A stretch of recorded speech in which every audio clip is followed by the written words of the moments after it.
And ain't nobody saying it, but I'ma say it. The girls were tired of the dinner dates, and y'all thinking that y'all gonna get some coochie after. We're tired. We're tired. We're tired. Please, let's introduce something new to the game, okay? Stop taking us to get a bite to eat, getting us drinks, getting us shots, and thinking somebody want to get some coochie up after that. We full and we're tired. It's old. And the way y'all be wanting some cat, if y'all want it that bad, y'all should be booking some trips. Half of y'all, 98, 99% of y'all show up to the first dates and ain't got nothing in, flour in here, eat way. I'm just saying, y'all don't want cat bad enough. I don't know.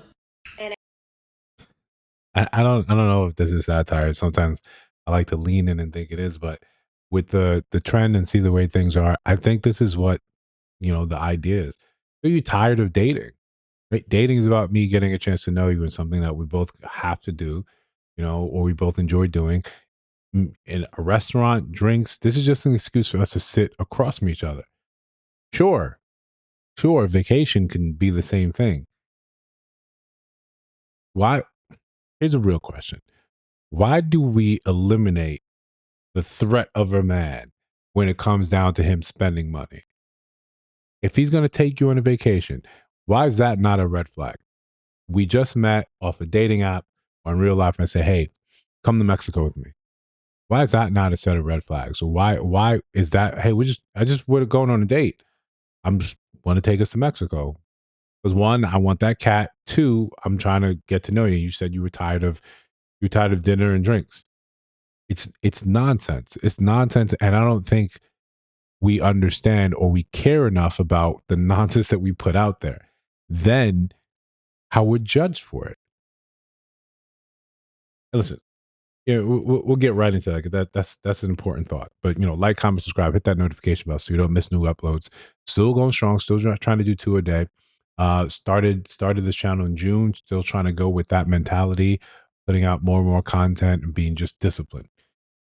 But to the fact, what I was just saying, when we forget that what we put out there, we're also judged for it. People consume this content and they're not of the same race, but they're making the observations. They know they've been indoctrinated the same way to think about other, or specifically black race, as problematic. And then when they do tune in and they see that this is stuff that we're putting out there, we know when we put out content, it's not just for black people, right? It's not just this is only for people invited to the barbecue. No, everyone sees this. Everyone sees this. And yes, it's unfair when we talk about our image, especially when we're talking about black women's image. We're saying that, yes, some of the things that you being blamed for about beauty standards, colorism, these things are all real. But when we do not take into account how we perform and lean into those things that way of behaving, and then we then put that out there, is one thing if you're just doing it in your living room with your friends and you guys are goofing off. It's unfortunate that the lens is always on us, but we show up every time to disappoint. And this is not just, make this a point. It's not just black women, right? Black men, we do the same thing. I'm just on a side of the internet where it's not inundating me with those same images. But once in a while I stumble across it where I'm seeing black men doing stuff that's absolutely embarrassing. Absolutely embarrassing. Especially when it comes down to anything with a money glitch like the Klarna glitch or the Chase Bank glitch. We're the biggest idiots and purveyors of that. Or waving, a weapon on the screen, just indicting ourselves in real time in 4K. So when we don't care to show up properly, we don't care about what we put out in terms of how it affects our image and how other people view us, or how people take their cues, bringing it back to this video and thinking, if this is just what you want, just name the price. If you want me to show up with flowers, but when I did show up with flowers, you didn't respect that. That didn't guarantee me anything. That didn't engender you to me at all. You want me to show up with flowers because you think that flowers mean something. But rather me being intentional, picking the restaurant, making reservations, making sure you get there and back home safely, having engaging conversation. No, it's performative. Dating is just completely performative now, and how you can get men to perform more for you, to act out, to spend more. Somehow you relate that to it being seeming like you mean more to them, or your value increases because you got a man to do X, Y, and Z. So I went, if you're gonna plan a date as a man, do something you want to do. Do something you had the intention of doing, and invite someone along. I would love your company for this. I'm gonna do it anyway. You don't show up, I was gonna do this anyway. That's how it has to be, because this can't be something you completely continue to chase. Before there's more and more prescriptions saying you can't do coffee dates, you can't do ice cream dates, you can't do walking dates, you can't do cheap dates, you can't do museum dates.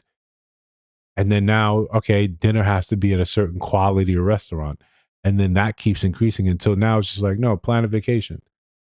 Oh no, okay, we need if you want to show me that you care, show me a date where we're on the moon. Where does it stop? Right? Where does it stop? You can't follow stuff like this. You can't try to chase this down and say, okay, we'll do this next. We can do this next. But there are going to be a large subset of men that absolutely do that very thing. They want to chase it down. They're fine with chasing it down. Again, those men are probably reading your DMs that you scroll past every time you open Instagram. There are men out there that do what you want, just not the men that you want. Those men, typically they've learned to have self-worth.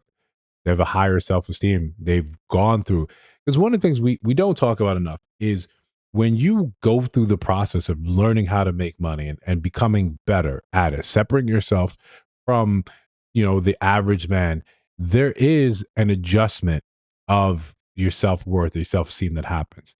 Sometimes it's really not intentional, and it should be. It should be. But when you start getting level set and you realize, and you can look at your accolades listed on a paper, and you say, what does the average person do? And you see it's nothing near you. It's nothing near you. One factor is that because the bottom is dropping out. Bottom is dropping out. So you just being hyper driven separates you from the pack already. But number two is like, yeah, we're a softer society. We're not really geared towards working hard. So when you start to observe these things, it only helps refine your sort of self-image.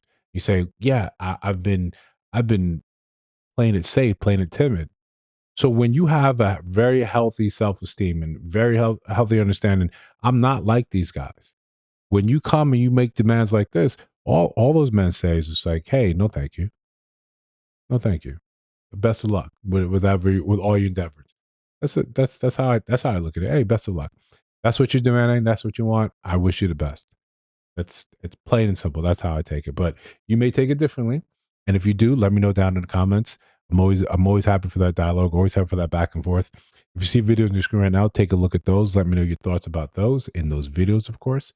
And if you haven't joined the channel, if you haven't subscribed, are you killing me, right? We're just trying to pay the rent. I'll see you in the next one.